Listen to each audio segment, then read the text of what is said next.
Good evening, gentle listener, and welcome to Distractible. This week, it's a fun ride as the boys are on form. Washroom Wade, the 1%er, sells half of his restroom empire. Everyman Mark touts the benefits of Tinder's new premium option to be ignored by non-matches. And Bilious Bob gives phenomenal blowing tips and, huge lenses. From memories of cringy past to Mitsubishis made of gum. Yes, it's time for Worth It. Now sit back and prepare to be distracted and enjoy the show. Hello and welcome back to Distractible. My name is Markiplier and I'm going to be your host today for this wonderful journey into the minds of us three. Who is we three? Me, and these are the Bob and Wade. I'm a the? The, yeah. Oh. Hi. Hello. Hey, what? Wade, why do you look so scared? I'm always scared, you know? Wait, you have to put on your normal human smile. Oh. I know people listening can't see it, but you all know what Wade looks like, and imagine the face that he's pulling right now. And yeah, that's it. That's the one. This reminds me of that video you posted, like, it had to be like 2014, 2015, the Markiplier's Magic Touch. I don't know if you remember that. Oh, God, I blocked that video out of my mind. That's like a formative memory for me, by the way. Real? Oh, yeah, because it was your first time. That was like, the first time I ever went to LA, and you picked me up from the airport, and you were like, when you walk in, can everyone inside this apartment touch your face for like a couple minutes? And then that happened. You know how I've always said I look back on all of my videos fondly? I don't look back on that one fondly at all. You guys were all like, had these like orgasmic faces, and then you were like, wait, we're gonna change the lighting, and you just make the worst faces you can, and we're gonna change the shooting angle. Like, you guys are all like, oh, and then my face, like with my shaved face, just like. That video is and I've done a lot of cringy things. Most of it intentional. That one kind of intentional. That one might be the worst, and no one ever brings it up. It lives rent free in my head. Man, I'd somehow expunged it from my memory. The next person who interviews you really needs to bring that up as a point to talk about. Yeah, I remember why, because I bought a camera that could do slow motion, and I was just like, I'm gonna use it in everything because I fucking love it, just like everyone ever gets a slow motion camera, and it's just like, yeah, what can we do? I don't know, make dumb faces. And it's just like, Jesus Christ. Well, and I learned from that having a beard really reduces people's ability to see your like facial maneuverability. So like the different ways I can like with my cheeks and like make the wrinkles really just look awful. The beard really hides a lot of it. If you go and watch Markiplier's Magic Touch and you see like the horrible. Why are you telling people to do this? YouTube.com/the Markiplier's Magic Touch. Reviews, man. All right. Well, we don't need to subject the new generation to such cringe. You know, I don't think they can handle it. We may have grown up like sweltering in the millennial cringe, but you know, they're seeing just the after effects of it, the echoes of it. You know, they're living beyond that. They're creating new cringe as it goes on. Our 1,000 cringe stare. This is what's left. Man, you gotta coin that. You gotta put that on a shirt. That's a great phrase. Yeah, that is a good description. Anyway, today's episode is going to be about the fun stuff that you want to talk about and all the old other things that you whatever. Shut up. Hey, how are you guys doing? Us shut up or yeah? No, them. The oh, okay. Others. Good. Doing pretty good. The magic box is gone. I don't know if that's in the most recent episode, but remember I had a box next to me that was moving? I killed it. I burned it. In ritual sacrifice, it's gone. Oh, that's good. It doesn't happen to. Never mind. What? The joke I was gonna make wouldn't make sense yet because the reference I don't think would be out.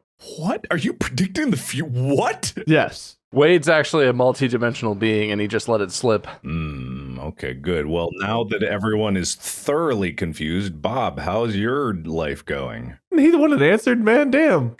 Oh yeah, that's right. I got a book.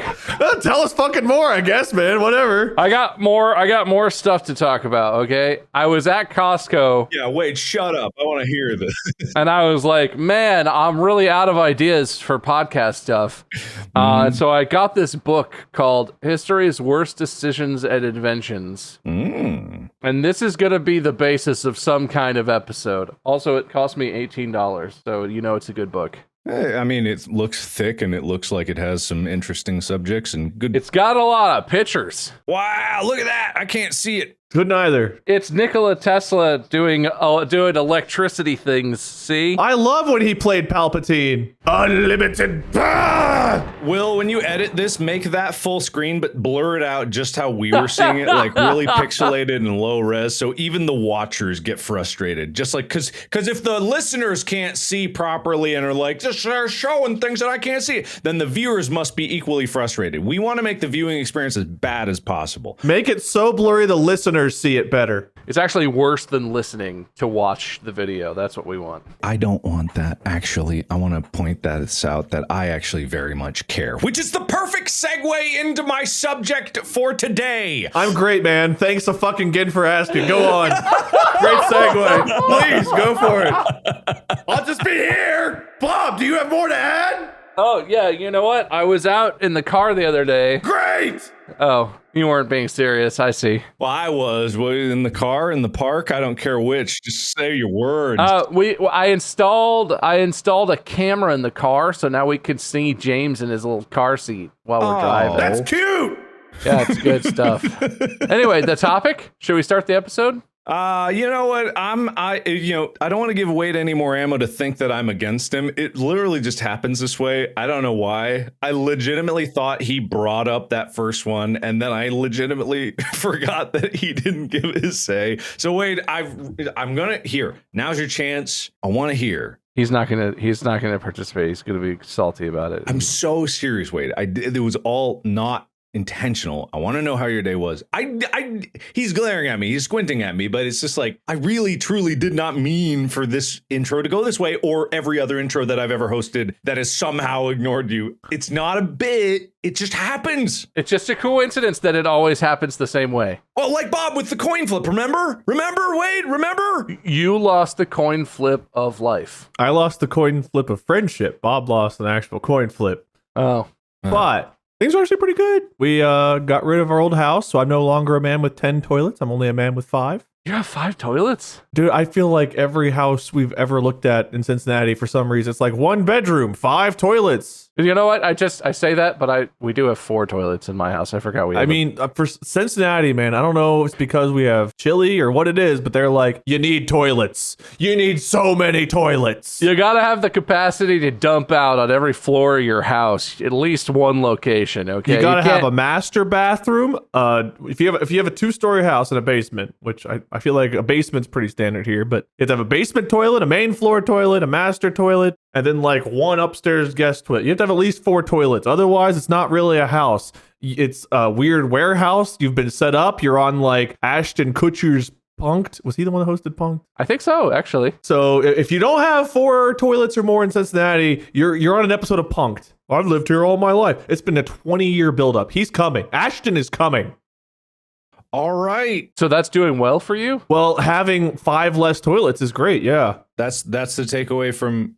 All right. Thank you for the time. Wait, no. Can I don't want to get into the details of the transaction because I don't want to dox you or anyone. But how is the disclosures on your old house in regards to all the water damage stuff? I was very transparent. Did you write like a 5-page paper of like, and then this toilet leaked and it came through this ceiling and there's pictures in the appendix? For every issue we had, we spent so much money trying to fix everything correctly, and we redid so many like pipes that like on the form I was like, look, somewhere along the ownership lines there were a lot of like do-it-yourselfers that really sucked. and we spent whatever 5 years redoing their doing, and this happened, and this happened, but we did everything we can to fix it right, and we did this, we did that, we replaced this. Like, I was very upfront because honestly, I am proud of the work we had done in that house because we thought it would be our forever home, so we were fixing it up to like be done correctly for that. So I fully disclosed even things I probably didn't have to disclose. I was like, this happened, we fixed it, you're welcome, buy my house. You should burn the Drowned Man saga onto DVD and just like stick that in their mailbox at some point. You said I should go burn the house down.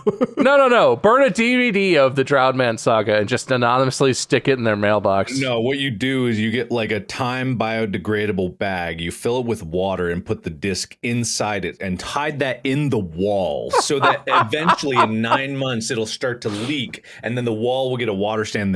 They'll chip away and peel away it in a frantic like and then they'll rip it open and there'll be like a DVD in a sopping bag, and they'll be like, what? No. And they'll put it in and they'll see how haunted their house really is. I'll put the wig for like pretending to be JP in there, so it's just like a wig of hair, like a sopping wet wig in a DVD.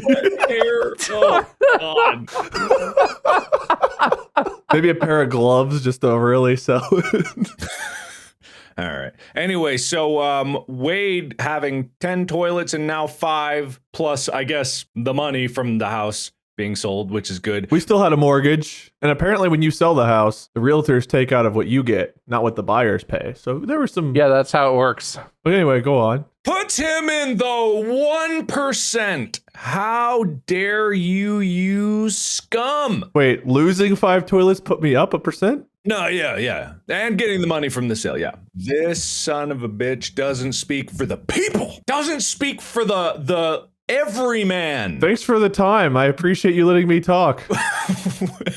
Go on. Go back to being a dick to me. I am going to bring something that is probably relevant to you, Wade, to your attention.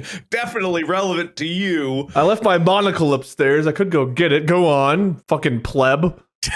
Tinder is launching a new 5... I'm married! What the hell? This is relevant to you, you 1%.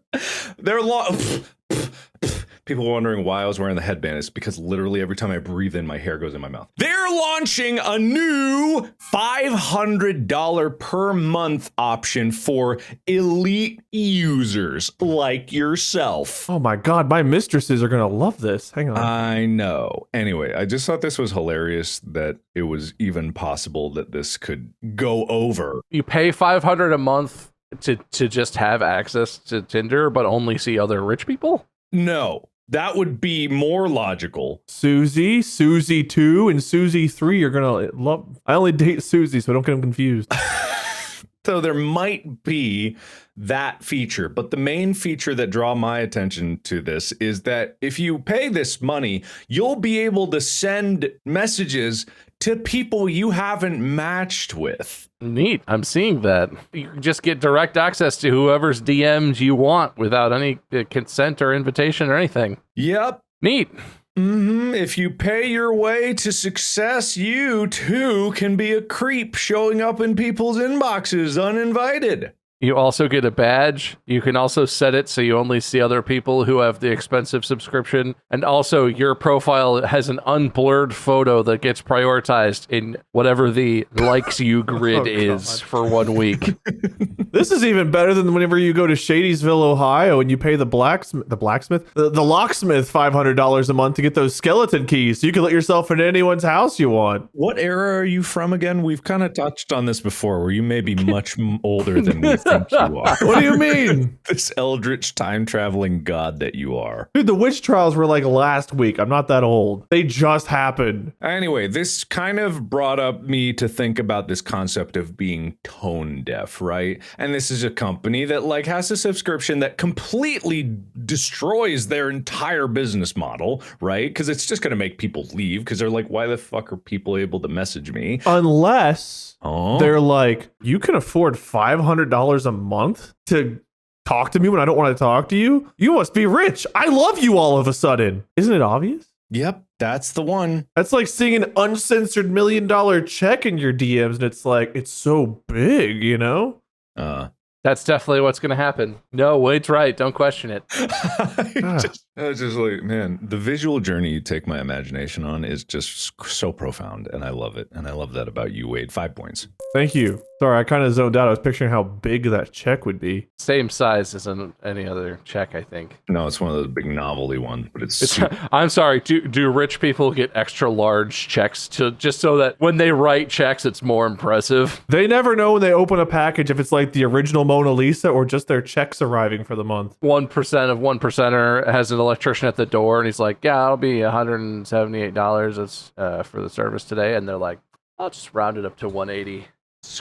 $178. Let me just buy your business. You should be charging more than that. Let me see if I have any hundreds rolling around the floor of my Mercedes Benz. Do you take millions of dollars? I can't go lower than that. Oh, I can't be bothered with change. Here's just take 10 million. Can't believe they don't have coins for 100 yet. Sir, $1 million bills don't exist. Not for the poor people, they don't. Now break this. I just love the idea of a guy just decides that's his scam, and he gets $1 million bills, and everyone is like, that doesn't exist. And he's like, you wouldn't know about this, but when you reach a certain threshold of income, you do get access to $1 million bills. I'm really not supposed to give this to someone like you. But it's all I've got. Can you give me change? What if it's the same size bill, but it's just longer to incorporate the zeros? No, it's like a spreadsheet. Instead of doing like a one line, they did wrap text, so it's just like 100000000. It's just thick. It's like unrolling a scroll to hand them their bill. It's real. Mark, this is a weird topic. Oh, no. So I'm circling back around to it. So, right. Like, that is an exorbitant, stupid expenditure that people with way too much money have. And I recently came to the realization that I am looked down upon by certain characters on the subreddit for oftentimes bringing up, let's say, pieces of technology that are somewhat expensive sometimes. Sometimes insanely expensive. It can seem superfluous. Right. And I recently, I want to just like say to the subreddit, you're welcome. I recently brought to the fold the funniest episode we've ever had, Beating Bob's Fridge, illegal advice. And I just you're welcome, everybody. I'm so glad I could bring you so many laughs in that episode. I'm so glad that you guys enjoyed it so much. As the host of that episode, I take full credit and responsibility for all enjoyment of that episode. And I think that now it's really turning for me on the subreddit. I'm now the hero of the subreddit and the audience in general. Way too quick for the hero arc, Mark. Sorry, you're not there yet. No, this is Markiplier's hero arc. I had my villain arc, and I think that was really undeserved. But now it's my hero arc. So I wanna become human. I wanna show my humanity. I am so glad to hear that, because during your villain arc, whenever we hosted Bob, Wade, and Friend, there was a point where like the true statement was you had to give us like a percentage of your YouTube earnings, and villain Mark would have never done that, but hero Mark definitely will. So Bob and I are super glad to hear that you're on your hero arc now. We look forward. Absolutely, and I'm true to my word. All the revenue from Markiplier 2 is coming your way, baby. Don't. What is 2? Markiplier 2. Oh. Anyway, I'm a man of my word, and given that was like such a hilarious episode, I'm so glad I could provide the laughs. I want to make an episode that everyone can relate to. I want to know, what is the thing that you would spend a lot of money on? And I know this is kind of like crazy, but I wanted to talk about it because there was a conversation I was having with Phil, the DP for, you guys know Phil. He was DP on Space and Heist, and he was talking about the lenses that we used on the movie that we were filming. And I knew they were good lenses. I didn't know what they were when he got them. He was just like him and Matt. Matt had someone that had this set, and they was like, these are really great lenses. There's only 6 sets of this in the world. We should use this for the movie. And I'm like, sure. It was expensive to rent, but it was like, if it's what you say is good, you're the cinematographer. I know that you know a lot more about visual stuff than I do. I didn't know how good these lenses were until like last week. He came over to my house. He was helping me like look through the movie and like reviewing some stuff. But he was talking about this and what the lenses are. This is not going to mean anything, but this was so fascinating because I think the topics that we've talked about before and the things that I talk about and I'm really excited about that a lot of people can't relate to and they only see the price tag. But I want to talk about something that has a high price tag, but it has a rich history behind it. And there's a reason that it's expensive. And there's a reason that you would pay a premium for it because of the quality and the artistic value that it has, or at least the personal value of some things. It doesn't have to be an artistic. But what these are, they're called Minolta Rokkor cinema lenses. And that doesn't exist. Minolta, the company of lens manufacturer in Japan in the 1960s and 70s, made lenses called Rokkor lenses, which was named after Mount Rokko in Japan. Yeah, I was gonna say, I think my parents have an old film camera that was a Minolta that had Rokkor branding on it, but that was like just like a normal like film camera. If they have leftover lenses, those are incredibly valuable. Even if it's just like a junk kit lens that came with a whatever kit. Maybe. Like it's hard to say. There's resources to look it up. But the reason these are very special lenses is because like I said, Minolta Rokkor cinema lenses didn't exist a few years ago. You have to take their lenses, get something that has survived all this time, that hasn't like had any scratches, dust gotten in it, like exposure to too much light, fungus growing inside of it, no dirt like got inside of it, pristine glass, which after all this time, because of the coatings that were on the lenses themselves, they've aged in a very specific way that has created this warm tone to the image. When light goes in there, it gets an amber like little tint to it. It creates a softness and like a special quality of the image that is so intangible. Like if you just saw a movie and you're like, that looked good because it was large format camera, whatever, it looked good. But if you saw something that was with a pristine, beautiful lens that gave richness to the image, you would be like, that was actually different if you did an A/B comparison. It might be hard to discern, but there is like a discernible quality comparative to this lens. Now, what he was saying to me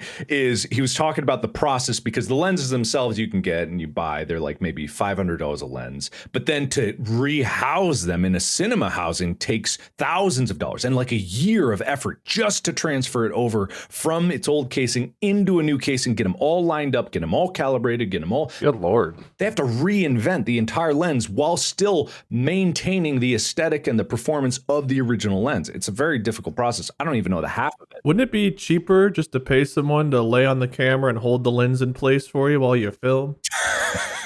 I mean, you're saying it gives a warmth to the image, and I'm pretty sure there's like a TikTok filter that does that. Right, yeah, there is definitely just a TikTok filter. But can't you just do that with like AI or something now? Maybe someday soon, actually, but honestly, it is crazy, the difference of these lenses. And now, okay, so let me give you numbers. I bought a lens kit recently that I love very much, and it has 8 lenses in it, and it was $14,000. Ouch. For the entire set. And these are cinema lenses. They're high quality, and you could film any movie you want on them, and that'd be great. I bought this because I invested in it, and I was like, I'm going to use this for like almost all of my projects from here on till forever. This lens set, I think if you bought it, would cost about $120,000. Oh, holy. So why don't you own that one? Are you poor or something? Well, the thing is, Phil told me about it. Phil told me, like, because he was doing this thing where it was like, man, if only someone just bought this set and then we could use it on any project ever. Man, someone just put the money in to own this so we wouldn't have to wait and see if it's available for rent. He was really giving me the side eye hard on that. I'm like, dude, I don't know who you I need to learn to like become a glass blower so I can make $120,000 selling lenses. Yeah, that's how they do it. That's you run over to the furnace and you heat it up, and then you run over to the rack and you're all Minolta. You actually have to scream Minolta through the pipe. Every breath you're all Minolta. That's what gives it the ripple that gives it the warmth. Guaranteed $100,000 just for doing that. Rollcore Minolta. Yeah. If you could breathe Minolta lenses into existence, you would be worth any amount of money. But I just got it's like, that's a 21. All right. That's a 50. I'll bet people who play harmonica could make some hella lenses. Oh my God. What does harmonica have to do with it? Just the way you can like control your like amount of breath and stuff, your airflow. Look, I don't know enough about harmonica, so I'm going to assume he knows just about as much about harmonica as he does glass blowing lenses. Enough. Apparently more than you know about glass blowing lenses. He knows enough, Mark. You're right. I apologize. I just imagine your guys' group like get together to solve this was like, all right, what can we watch from like the 1970s, 80s? Oh, look at these porn. Man, look at the high quality lenses. You can look at the warmth. Because everything that was filmed in the 70s, I think, was a porn, right? So these are I should have mentioned these are photography lenses. Oh. You can take photos of porn. They didn't have, just handheld video cameras back then. But no, of course they did. I mean, you can still, like, now the video cameras are, anyway, that's not the point, Wade. God. So what I want to talk about is because when Phil told me about that price, even once he started to explain why these lenses were special, what the history was, what the efforts it took to even get that lens there to that moment on set that we could have it, and the quality with which it put out, I was just like, oh, I see why there's value here, even though it's an exorbitant price, an ungodly price for $120,000 for a 10 or 11 lens set. That's like $10,000 a lens. And that's not even the cheapest lens. There are lenses out there that a whole set would be $400,000. Yeah, no, I was going to say, this is reminding me when we did our tour, our live show tour. Well, one of the stops, we had it filmed in the Vegas show. We had it filmed professionally. And I remember the crew that showed up had all this crazy stuff, all this gear. They set this whole thing up. And I remember there was just this huge lens sitting on a table. And I don't remember if it was you or Ethan. I think it was Ethan, maybe. We were sitting there and we were just looking at it like, wow, that's cool. I wonder. And Ethan like asked the guy, and it was a $60,000 lens. And it was enormous and had all kinds of twisty bits, and I don't know what all it did, but it was like, the fanciest whatever lens. I'm sure you could buy a whole set of those if you really wanted to, but goddamn, $60,000 for one lens that probably does not have that wide of a range of focal distance if it's not fixed anywhere, or if it's not a prime lens to begin with. Like, I don't know. That's so expensive that Elon Musk can only afford like 700 of those a day with his daily salary. Yeah. So this episode's kind of about like, instead of focusing on what wealthy people can buy, it's about what poor people dream about buying. It's about what poor people will never get to own in their entire lives. I never know when you're joking or just being dumb. I can't discern, so I always assume that you're being a talent, and I abuse it. Anyway, no, what I'm saying is, what I want to know is things that you guys have like a deep appreciation for, that you think would be worth the price. That if someone saved up for like years to be able to buy something that's not a house, maybe a car, I guess, but like I want to know like these niche things, these small things where if someone at a casual glance saw these lenses and were just like, oh, it's the size of a briefcase, the whole lens set, how could it be worth that much? And then you hear the history of it, and then you hear the journey it's taken, and then you hear the craft that's gone into it, and then you hear the human hours that have been put into this thing, and you're like, wow, this is really might actually be worth the price. It's like you do need to learn the whole story behind it. And even someone else might be like, I don't have a use for lenses, but at least I can appreciate the art that goes into it. And I think me talking about a hard drive no one can appreciate the art that goes into a hard drive. There's not really art there. It's pure function. I would only buy that for business. This is kind of like, and of course, like movie making can be a business, but it's an art form. It's creative. Yeah, well, you don't spend that much money on those lenses because you can't achieve your business goals without them. It's an artistic choice where it's like, I knew this was. I picked up on this when you started going on about the lenses. This whole time I've been trying to think if there's a thing that like is like that for me. It's tough. I don't know if Wade, you have anything that came directly to your head. I think I don't value stuff that highly. And certainly not to say that I don't have expensive stuff, but that's really honestly more just like, I don't know, greed is not the right word, but like I covet things, right? I've grown up and I always wanted to have like a MacBook Pro, but it was always so expensive. I own one now because it's a business expense, and like we're doing well enough where I was like, I'm just going to splurge and get it. I think the only kind of thing where I would spend an inordinate amount of money, like a completely undeserved, unreasonable amount of money, would be if there was a car or something or a boat. There was a thing that like my grandfather had owned and worked on, and like part of him was in that. And there isn't. I wish that there was, but I don't know of a thing. You know, it's really stupid. It was an awful little car, but I learned how to drive manual transmission in my grandfather's Geo Tracker, which is a little 2-seater SUV. It's like and then his was a particularly beat up example because they used to like tow it behind the motorhome when they would go traveling.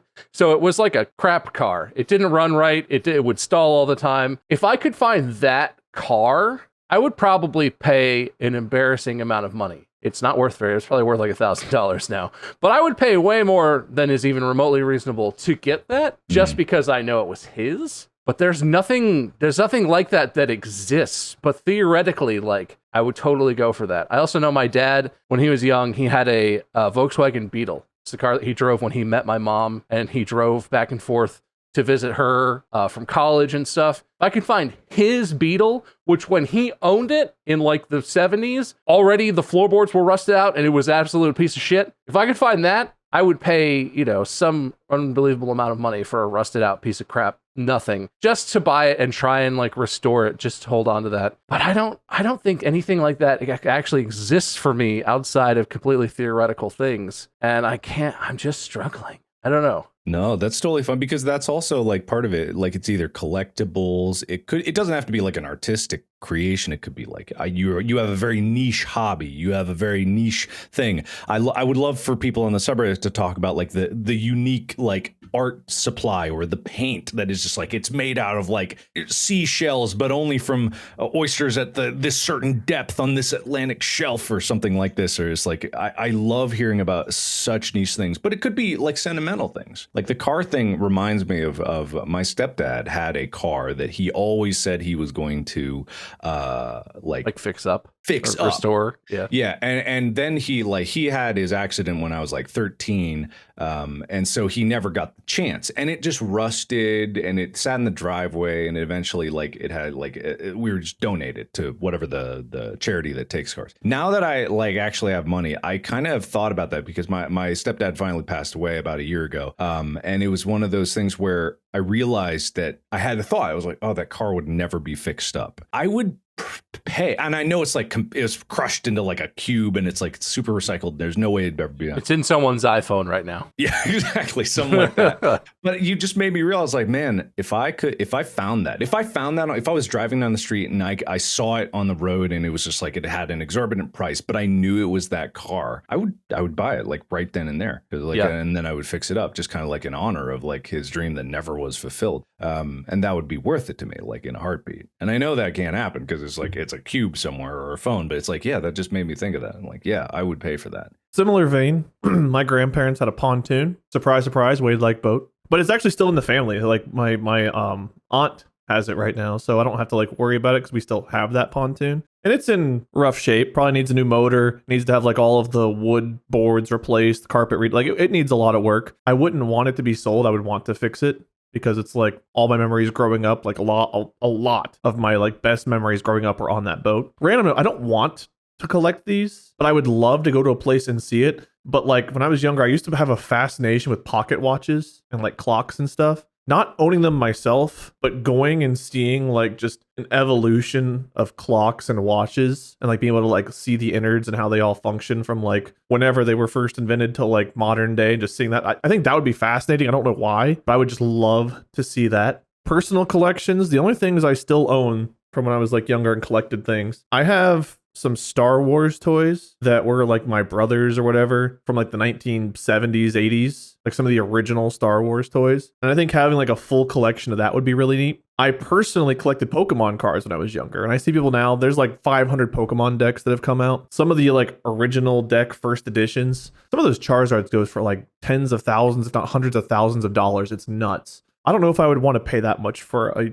piece of cardboard, but it'd be cool to have like first editions of all the ones that used to exist. And oddly enough, Beanie Babies were a huge part of my childhood. And I still have 2 tubs. I could go show you all right now. I could go grab a tub. I have 2 of those like whatever size container tubs of Beanie Babies, and they've all got tag protectors on their tags. Oh, and Lord. on top of that, they're in sealed Ziploc bags to protect them on. So they've got like 2 layers of protection. But I've got like the Princess Diana bear, so many bears. The bears, they're gonna be so valuable. You need to collect the bears. The bears. I was like 10 years old collecting Beanie Babies, and I played with them for a little while, and like some of my tags got ruined because they were toys. And then at one point my brain swapped and I was like, these are collector's items. And I had my grandparents buy me like a book that showed me guesstimate valuations of what Beanie Babies were worth and which ones were the rare valuable ones and this and that. I think I still have that book in the tub too. But there were some Beanie Babies that were just like, I need to get that one. I don't have that one. How do I get Peanut the royal blue elephant versus Peanut just the blue elephant? How do I get the Derby horse with the velvet tail instead of the yarn tail? That one's worth like $10,000. Why don't I have that one? That would be a weird one to kind of want to complete. But I remember like childhood me was obsessed. Like every time I went to a store that had Beanie Babies and a thing, it was like, does this have one of the rare only printed 1 in a billion ones in there? No, why not? Why isn't that in a random tub? I have no idea, man, but I think there are still Beanie Babies over at my family's house. But that, okay, if you can't think of something that you would buy, unless you don't want to say it, what is the most expensive thing you have bought just for fun? Like I'm not talking a business expense. I'm not talking like a functional thing like a house. I'm talking My like car. not a functional thing, not a car. It's not functional. I did not buy it because it's functional. Oh, okay, all right. I bought this car a year and a half ago when I knew that we were already we had already decided we were going to try and have a baby and have a family. It has 4 doors, but it's a compact sports car with hard suspension. It's not a practical car. I was considering getting a 2-seater, but I was like, no, if we're going to have a kid, I have to at least be able to like have 3 humans in a car together. But it's not practical. This is the car I grew up coveting, and I bought it because I wanted it, even though I should have probably got a family car that would be way more convenient to use and comfortable to drive. But if you want to disqualify a car, that's fine. I can think of other stuff. No, it's fine. It's fine. I totally get that. But I feel like what I'm looking for is that thing that has almost no function. I guess not, because the lenses. I'm just trying to like help you guys. Again, mine is pseudo functional, but it was more so like I wanted it, and then I found an excuse to use it so I could get it. I do like a D&D campaigns or tabletop campaigns over on Lost Initiative. Shout out twitch.tv/Lost Initiative every Wednesday. And we did a Star Wars game a little while back that took place during the Old Republic. And I was a huge fan of like Coder 2 and Revan. I had like a Revan obsession. I don't know if you guys are familiar with Revan, but that was a big Vaguely, Coder 1, Coder 2 thing. You can look up Revan, see like the iconic mask. Oh, Knights. KOTOR. It didn't ring a bell for me, but yeah, I get you. When we were doing this campaign, I played a character who had like an obsession with Revan. Like he was part of a Sith cult, and their cult like worshipped Revan and whatever. And I was like, what if this cult wore like Revan replica armor and stuff? So that way I can go to like Etsy and buy a really expensive Revan cosplay to wear on the stream so I can own a really cool Revan cosplay. And one of the things I want to spend, I don't know how much these cost, but I would love to get like a case, like a plastic or glass case with like a mannequin inside, and put like this Revan cosplay on, just display it somewhere. Because right now I just have a box with like this full Revan cosplay that I spent like $1,200 on this Revan cosplay. Like it was an expensive cosplay. Damn. But I wanted it so badly, because I just love the Old Republic and Revan stuff so much. So you have it? You have it? I do. Yeah. Still in your house? Yeah.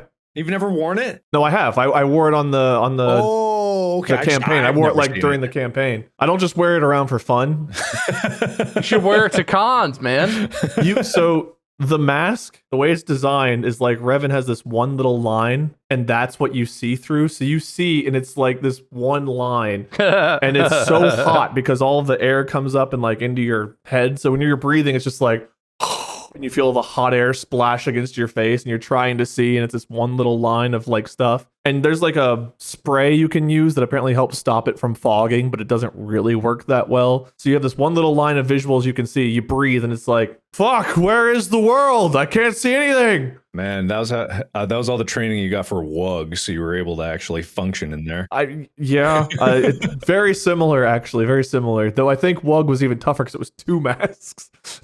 2 masks, one with smaller holes in that eye slit, and the other one just big, giant sunglass that fogged up with every breath. Yeah, couldn't have made it worse for you. Yeah, but I had some practice for WUG with the Revan cosplay. But I don't know that I also got showed you guys the N7 Mass Effect rifle. I've actually got like a full N7 armor cosplay too, with like the helmet and everything. I think have I showed you guys the helmet? No, yeah, maybe. So you do have this. This is exactly what I was talking about. Arts and craftsmanship in like a purchase that most people would find like not thing. But I could totally see like there's a lot of craft that goes into it, and it's like a one-time use kind of thing. That's cool. I've got like a full armor set. I didn't know you had a full armor set. Wow. And I don't have batteries in it, but like it lights up, has like blue lighting or whatever too, like it does in the That's pretty cool. games and stuff. Yeah. That's really cool. I feel like I'm misunderstanding your thing, Mark, because I thought of something else, but it's not. I feel like it's still wrong, but I want to talk about it. No, there's no wrong. I'm trying to just like open it broader so that like there can be more categories here, because if you don't have one, then it's like we got nothing to talk about. Yeah, well, so this is a category of things that I have had. And it's something that, when I was a kid, I was kind of confused why my parents spent a lot of money on vacations. Mm-hmm. And I always thought that was funny. Both my parents grew up in blue collar families. Like I think they were both the first person in their family to go to college. So like their parents were like more blue collar jobs. And like my dad's dad worked like at the the power plant. That was like, I think that was the main thing he did, where he just like he fixed things with his hands and did stuff at the power plant. And my parents were generally like, I don't want to say cheap, but pretty frugal. Because like they did well. My mom had a good career. She was incredibly successful, and like they did well, but they were still just like always frugal. We always bought everything secondhand, like new sports equipment or whatever. We always would go to like Play It Again Sports and get secondhand stuff. Because why do you need to get a kid new stuff they're going to use for maybe a couple of years at tops, whatever? But they would spend a ton of money on vacations. And when I was a kid, I never really thought about it, but I was like, oh, that's kind of weird. I guess they just like vacations. Now that I'm like more my own person and I look back on that, those trips, those times with people where you're like, because it was like we went on trips where it was me and my parents and my dad's parents, or me and my parents and my grandmother on my mom's side. We have several trips. Those are like some of my most formative, most cherished memories. And we've done that more recently. Mandy and I, in like 2018, instead of getting people Christmas presents, we like booked a trip to Orlando and we went to Universal with like Mandy's family, like part of Mandy's family. And I would pay almost any amount of money to keep those memories. Like if I had to go back and do it again, I get why my parents would shell out for such a like, and it wasn't like an extravagant vacation or something. It's not like we stayed in villas or something, but it was expensive because you take the whole family with you. And like, that's all I want to do now. I don't really have things that I want to buy that like I would spend any amount of money for in terms of like collections or like Wade's cool armor stuff, but trips. I would spend every dollar I had to have another fantastic trip where my family gets to get together and we go somewhere, and it becomes one of those like cornerstone memories where for the rest of my life, I will remember the trip we took with my maternal grandmother.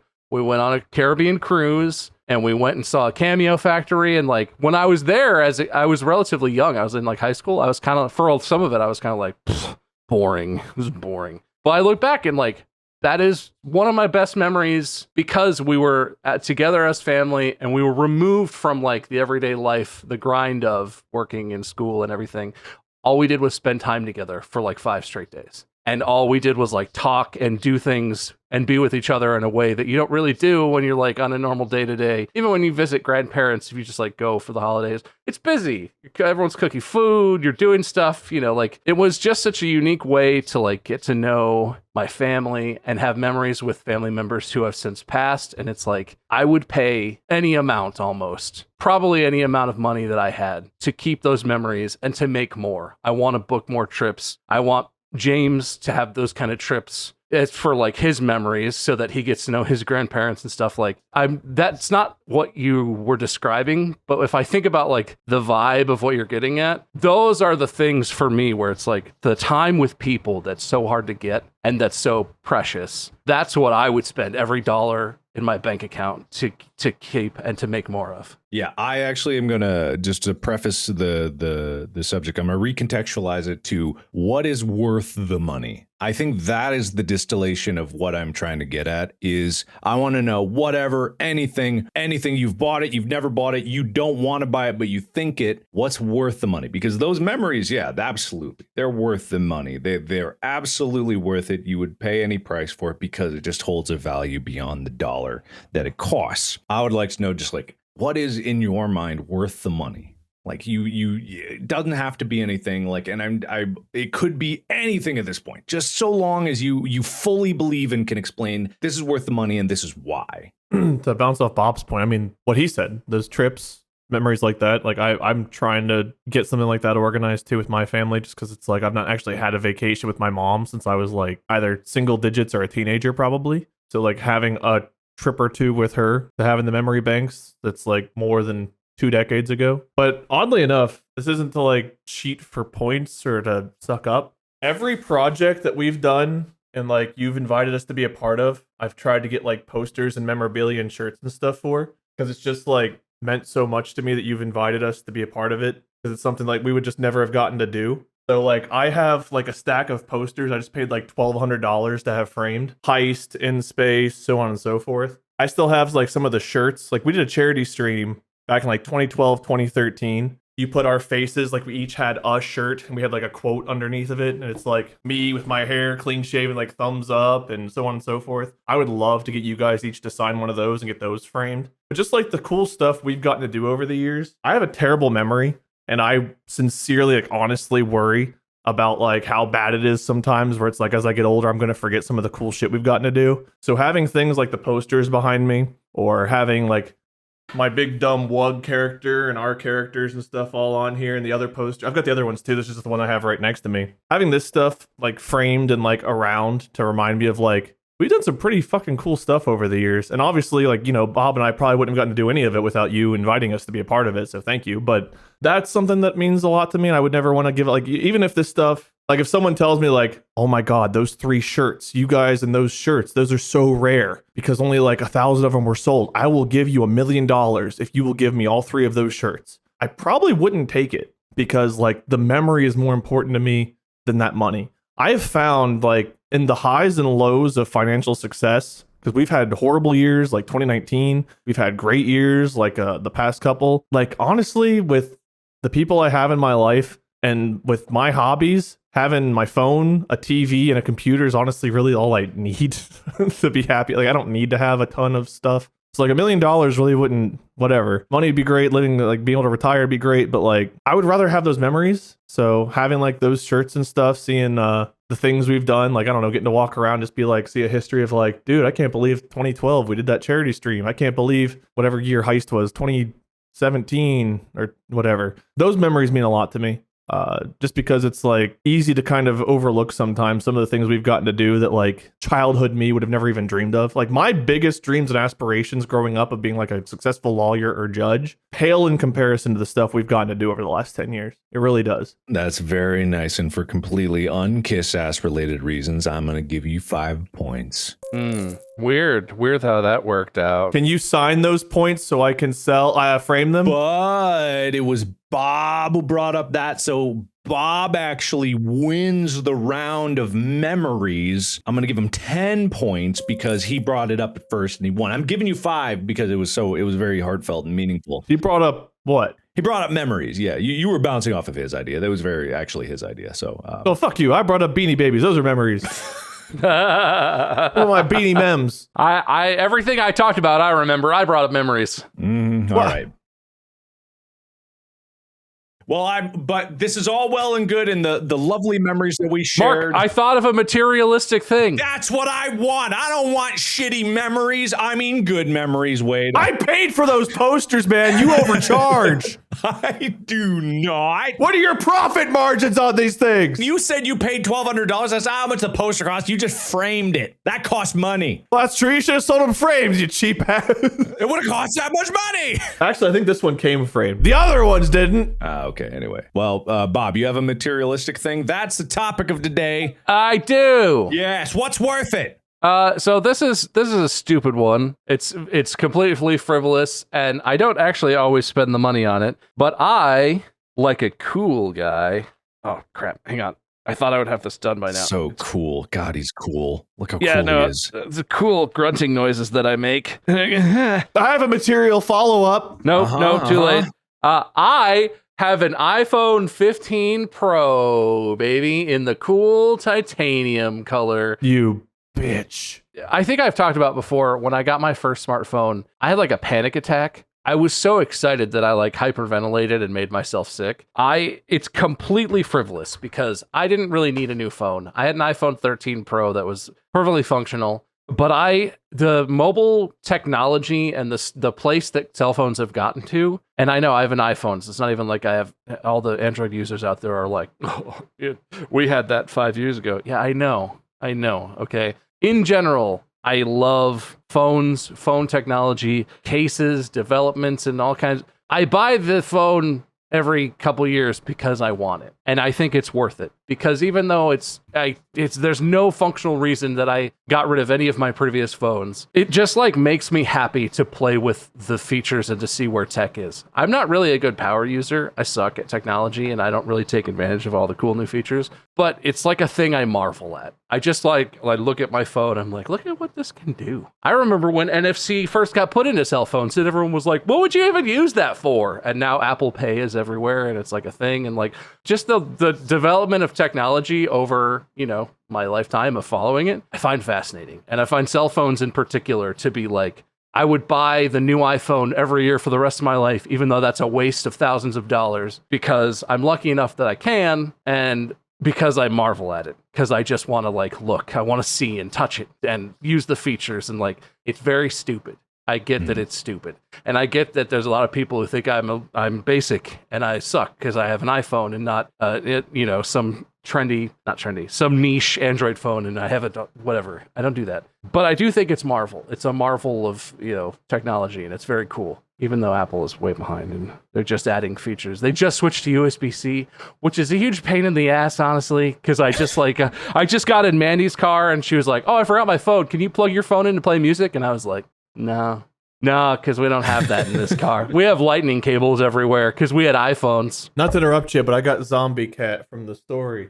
This is Keeters. From the story? From when he died, almost, or whatever. Oh, right. That story. I thought you just told a story today. Apparently he came down to yell at me. Anyway. All right, Bob. That's pretty good. But I wasn't convinced that cell phone was worth it. So I'm only going to give you 1 point for that because this cell phone, what? It has a pop socket on the MagSafe. That was from a 1994 movie. I don't think so. You'd have to have pitched it like Apple does. But I do appreciate that's closer to the mark. But I want something that you convince the audience that it's worth it. That because I believe that when I described the Minolta Raw core set, even though it's exorbitantly priced, I believe that over its 50-year history and the amount of hands it had to transfer and the amount of time it had to survive, that justifies its price. I have something probably affordable that I think the audience will want, that I don't currently have. Okay. We on this podcast have a history. That history, I feel like you guys felt a little bit betrayed by me at one point because I unknowingly kind of failed you. I would love a flat lens cap to flip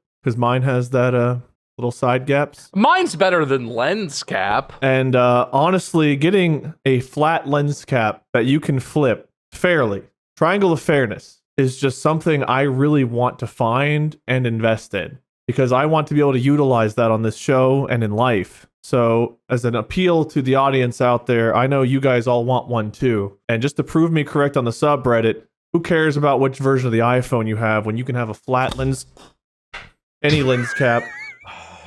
Because I think mine just broke. Would be good. I can't believe that neither of you can say one fucking thing that you would think is fucking worth the money! You don't know of anything that you think besides... Didn't I say Beanie Babies and cards and shit? I would buy Beanie Babies. It's all about about memories. I'm talking about something that you don't have to have bought it. I don't own that lens set. Didn't you say you don't use, you just want? Yes. Well, you broke your own rule with a fucking lens that you'd use. I'm trying to adapt any rule. I think it's interesting that you assume that we would have that when I sincerely don't. There's not like I'm something I'm embarrassed about that I'm not saying that I obsess over. I don't think I know as much about anything that I like as you know about the things that you really like and really dive deep into. I would agree with that. Is that unusual? Am I actually unusual for that? I don't think it's that unusual, but I don't think it's completely ubiquitous. There's nothing in the world where I'm like, I get obsessed and I learn everything about it and I would pay any amount of money. They're just things. There's nothing that I've ever seen that's more than like, yeah, I mean, I'd like to own that maybe because it's cool, but also it's just a thing. Fascinating. I think that you assume that we have that is the most interesting part of this to me. I think now I'm discovering that this is more interesting is the fact that you guys don't have that. The closest I can relate is like a fucking character in a mobile game. What? What? As far as like things I want that I don't have, I've gotten very into mobile games. I played Raid Shadow Legends like non-ironically for like, I don't know, however many years. And there was a character on there who was very hard to get because they don't do side tangent, I guess. No, this is exactly the topic. What the fuck are you saying side tangent? Well, because I'm going more in depth with it. A lot of gacha games do banners, right? And these banners feature specific units. So if you want a specific unit, you summon on that banner hoping to pull it. Raid and some gachas don't do that. They have just a plethora of units, and they might have two different types of currency used to pull them, one being harder to get than the other, whatever, but it's rarer currency. Raid literally stops you from being able to buy just infinite summoning currency. You cannot spend $1 million summoning on Raid if you want to. You have to like pace it out because they literally only sell so many. So trying to get this one specific unit over like however many years, and it's not like I bought every pack or anything either, but like trying to earn free currency to summon and buying packs sometimes I paid. I never was able to pull that unit. And I quit playing a while ago, but like it's always bothered me because I still see Raid advertisements. I still get like Raid sponsorship opportunities and all this other stuff. Deep in my soul, I still see Sifi, I think her name was Sifi the Lost Bride, was a Void legendary, and I still see her in my nightmares and dreams. And it's like, I wanted that unit so badly. And I've not even played the game for like a year and a half. But like whenever I see gachas, talk about gachas, see anything mentioned with Raid, there's a part of me that just like burns with like I don't even want to play the fucking game. I just want to summon that goddamn unit so I can rest in peace. Like, if I'm on my deathbed one day, I might say my one regret is quitting before I pulled that unit. Because for like 2 years, I was like, I just want that one unit. That'd be cool to have. And I pulled almost everything else, it feels like. Like, I pulled characters that are better. I pulled characters that are worse. And I was like, I don't give a fuck. I just want this unit. And it never came. It's so dumb because eventually the game will shut down. It'll be gone. You won't be able to access it. But I want to have owned that goddamn unit. And I don't care if someone offers me their account and they have it. That's not the same. I want to see the fucking shard crackle, the gold pour out, and her to step out of the void and be right there, baby.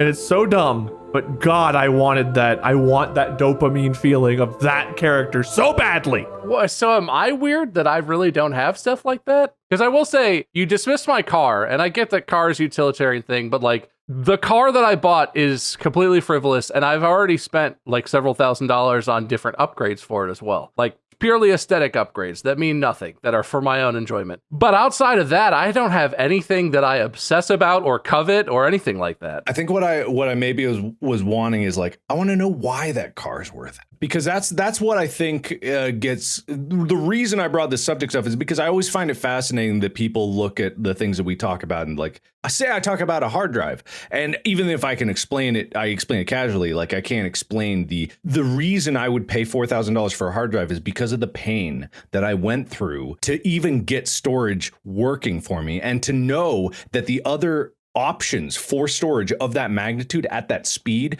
is 10 times that price if you go another route. So 4,000 is worth it because it not only I had to go through the trials and tribulations of it, but also it was by comparison. And then my personal motive, I guess what I'm waiting for is less about the money and more why personally it was worth it. Well, that's an easy answer for me. The car, and this is the thing too, I had a motorcycle in college and I feel the same way about both of these things. They make me look like an ass.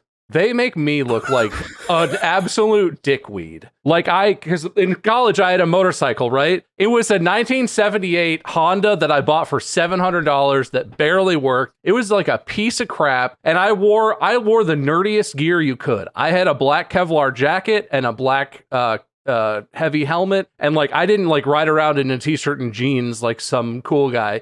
I wore full body armor every time I rode it, even if I was only going 10 minutes.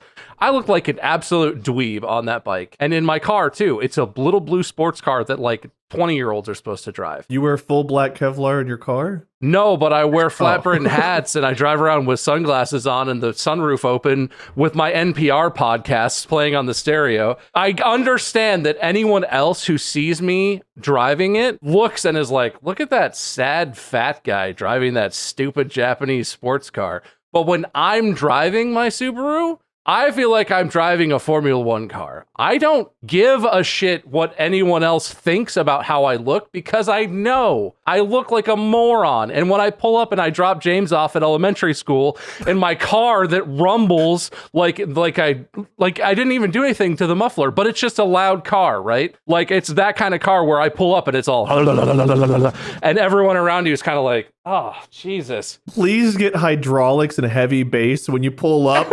You have NPR bassing over you. But when I drive it, I feel cool. It makes me feel the way that I want to feel. And when I put the paint match fenders on that I spent $1,200 on for a part on my car that was not broken, it was perfectly fine. It's just a different color than the part that came on the car. There are people online in the community who are like, oh, that's a waste of money. It's stupid. It looks worse. I don't care. I did it because I think it looks better that way. And it makes me feel even cooler in my own head when I drive it. I put a carbon fiber knob on the stick shift, even though that doesn't mean anything and barely makes sense, because why does that need to be carbon fiber? And actually, it's a lighter weight knob, which is not what you want. You want a heavier knob because that makes the shifting smoother. I like the way it looks, and it feels cool because it means I get to touch carbon fiber when I drive my car. I understand that it's slow. I understand that it's bumpy and it's not comfortable. It's both slow and uncomfortable and pointless, but it makes me feel cool. God damn it. That's why I got the car. It's not even an expensive car. It's a $40,000 car, which is a very expensive car if you're trying to buy one that's just a A to B. You could get a super cheap car that's perfectly good, but it's not like it's $100,000 car or a $200,000. It's a $40,000 affordable compact Japanese car that is known for being unreliable and blowing up engines after 20,000 miles. Is it a 3000 GT? I got it because it makes me feel cool. No, it's a Subaru WRX. They're notorious for, the Boxer engine is notorious for basically being an unreliable piece of shit a lot of the times. I think it's because people don't take care of them and change the oil. But if you guys ever see me in my car, tell me if you think it makes me look bad, because I think it makes me look like an absolute moron. But that's not why I got it. And I don't care because I like the way it feels when I'm driving it. I'm just picturing you with I don't know if this meme's still relevant. I don't know if you guys remember whenever FNAF was in its heyday and Fuckboys, Five Nights at Fuckboys came out, and it was Freddy with the sunglasses and the weed. I picture you with those sunglasses, a backwards hat, gold chains, NPR blasting, and you're hydraulicing your car to NPR. My car is a very vape god car. It's Subaru WRX drivers vape a lot and play loud music and have loud exhaust. That's the thing. I get where you're coming from though. As a person who's only ever owned 2 cars and they were both sporty, my first car was an old, relatively beat up Mitsubishi 3000 GT. Your first car was awesome. Looked amazing. Under the hood, it was made of plastic and gum, I'm pretty sure. It was awful. The thing broke down. It cost so much to keep that thing fixed and running. It was just a piece of shit. And I tried to take good care of it. And no matter what I did, something went horribly wrong all the time with that car. But on the outside, beautiful. And there's no better feeling. This is so dumb. But I remember I was having a bad day and I went to Wendy's and I was buying food. And I went through the drive-thru and the dude went to take my car and he was like, "Nice car, man." And I was like, and my whole day turned around from that interaction. And I was like, it is a nice car, and I am driving it. I'm amazing. Bow before me, mortals. Give me my nugs and pray to me, your God. Did you get in that car accident right after that? Like you were driving home from that restaurant? Boom! That wasn't even the car accident car. His second car was the one that got destroyed by a semi. No, that was the car. So the 3000 I was driving when I first met Molly, and I was working, and there was a day where I was driving home and I made a turn and I was like listening to music and like someone looked at me and I like gave him a look like, yeah, pretty cool car. And I swear to God, the moment I did that, my car stalled and died. And like it just came to a stop in a busy rush hour road right in front of like a Walgreens. And I had to get out, and I was working at Cincinnati Eye Institute at the time. So I was wearing like scrubs, like black scrubs. So I had to get out of my car in my scrubs and push it into the parking lot and call a tow company. Cool. So I remember that moment. No, it was I had a Scion FRS was the one that got hit by a semi. But I also got some like nice car, dude, cool car. And it happened like maybe once every few months somebody would make a comment. But those moments, it was like, yes, they notice, they see me. I don't know. I'm an attention whore, so I love attention any way I can get it. But someone complimenting your car just feels good. It's so dumb, but man, it feels good. It's like, I would rather someone compliment my car than me. Like, wait, you're looking great. It's like, shut the fuck up. Wait, nice car. Dude, I love you. All right. So Bob, I get it. I relate to you. Then I'll say that it was my bad for trying to exclude cars in the first place because I sometimes forget that is. So, it was minus 10 points. All right. I'll take 10 points off myself. I love the power I have to remove points when someone else hosts. I don't know how that works, but I don't either, but it always does. Do I have that power? Try. Fuck you. So I'm wrapping up this episode and I was adding points. So I really actually, in a stunning sweep. And I will say, like, I guess this was a nebulous subject. I appreciate you guys trying your best for it. I apparently have obsessions that apparently people don't understand. But what I thought was going to open up more conversation because I didn't know about the Minoltas until it was told to me. So it actually wasn't even my obsession, or like I don't have an obsession with lenses. And that's why it was so fascinating hearing about the lenses. Every step of this episode, we've talked about so many different things, and the only thing you ever relate to is these lenses. You're like, I'm not even obsessed with them. I like other things. We're like, cars, Beanie Babies, boats, memories. You're like, but this lens, man, I don't love it, but like, I don't know lenses. That's the thing. I don't know lenses. And it was just one conversation that suddenly made me go, that $120,000 set was worth it. Like, it was worth the money because of what I was told from someone else. Do you own it? Are we getting, like, Bob and I have one for Christmas? How many times have I said I don't own it? Is this actually being filmed on those lenses you don't own right now, Mark? Is Ashton Kutcher going to step out? Is he filming us on those lenses? I totally understand why people listening at home will assume so many random things, because they'll hear me say the words like, someone else is telling me about these lenses and I didn't buy them. But they'll hear the words like, I bought lens set. So you just admitted it. Yeah, you said it. You said it your own self with your own mouth. You talk weird, but I bought those lenses. Is what you said. I swear that's what people hear. Anyway, so I'm gonna wrap it up. Today's big winner. Huge congratulations to. Now the thing about the MC Row course is that there's actually a few different varieties of it. Wade! Me? Yeah. I don't know why I'm so stunned, but I am. Thank you. Yeah, you had 20 points exactly to Bob's 16 points. That's pretty good. How many of those were suck up points for when he? 5. He did get 5 not suck up points. Oh, okay. Interesting. I guess if you were to hyperanalyze like that, even though I did give you 10 when I gave him those 5. Sure.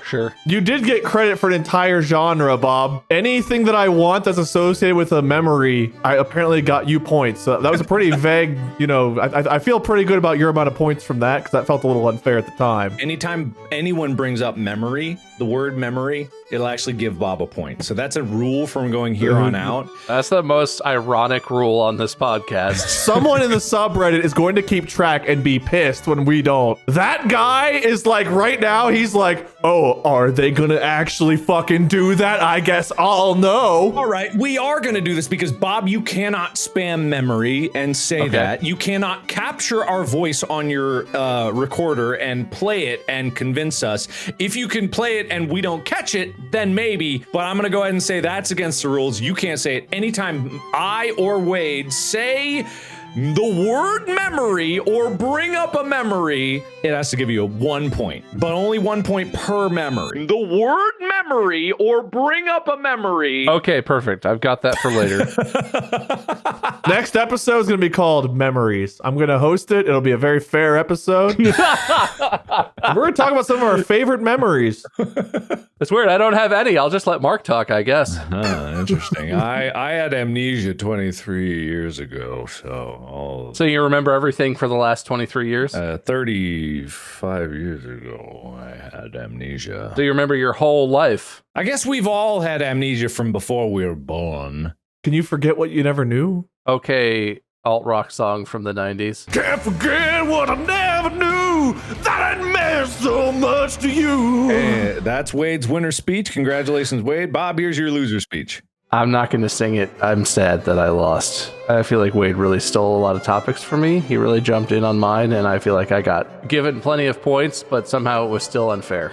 Sad that you lost and Wade won, but this episode's almost done. Can he lose points for that still? Or is that... I can. How many you want me to deduct? 2. All right, 2. Okay, sorry, but Wade, you lose 2, but that still makes you win. So thank you, everybody, for listening. I would like to know if any of you have hyperfixations or just knowledge. It doesn't have to be a fixation or an obsession, or it doesn't even have to be something you care about. You could have just an appreciation for it and be like, oh, I know that this thing is worth it. I know that the telescope in Chile is worth it, the money, and here's why. How many points would it have been worth if you asked me that and I opened up my wall and I just had like a statue of you and I'm like, Mark, you've always been my fixation. Good thing this episode wasn't about fixations, was it? Keep guessing, you'll get there. It's been you all along, buddy. Anyway, thank you. If you have any knowledge at all out there, please provide it to us. So thank you. Have a good day.